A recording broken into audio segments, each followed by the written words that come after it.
Po yung mapibed ng katulong nila. Ito yung laundry area. Ito yung washing machine. Dito maglalaba. Yan. Rick, buksan mo nga yung bed. Yung itaas muna.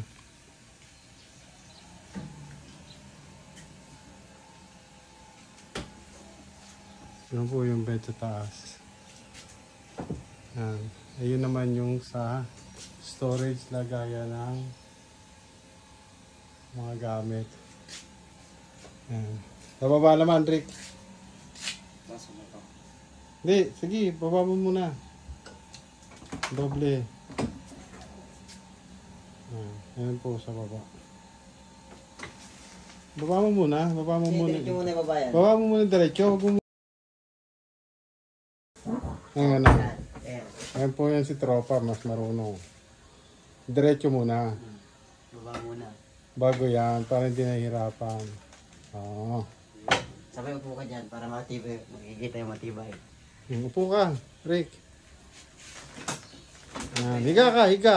Higa. Pakita mo kung gaano ka kalaki. Ayan po.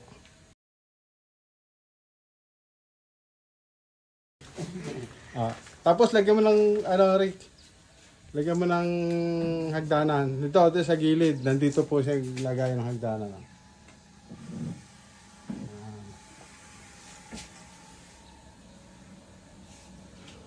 Ay, ibang bansa yan.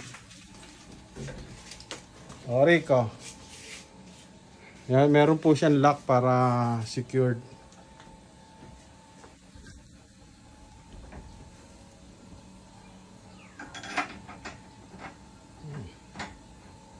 Okay na yan. Tanggalin mo rin yan eh. Okay na yan. O, akyat.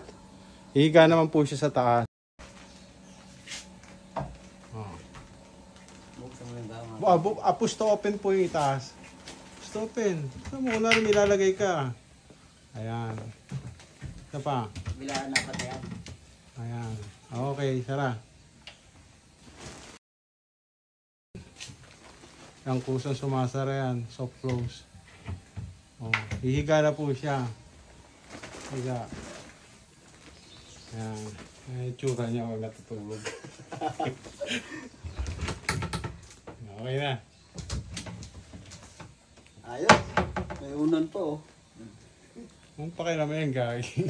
Hindi sa atin yan. Sarado mo.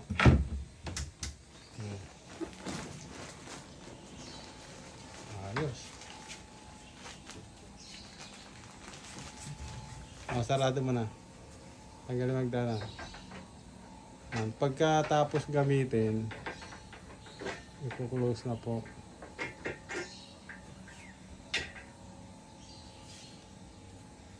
Lagay sa gilid.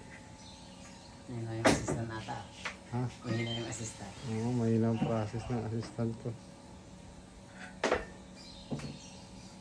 Narinig ka no, pag-assistant o narinig ka ni tawag doon?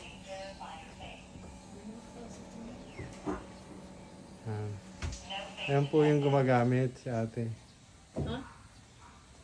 Naka-video kami te. Wala. Sige te, okay lang. Mapapanood na asawa mo Minsan to. ko ang palit ko dito. Minsan ko. Minsan ko ganun ko minsan. Kasi minaplan ko na. Kung kasi na nagtawag sa akin. Sabi na rin ako ng bukas. Ayun na po. Ha? Nag-video ko te. Bukas. Nagsabi lang kami.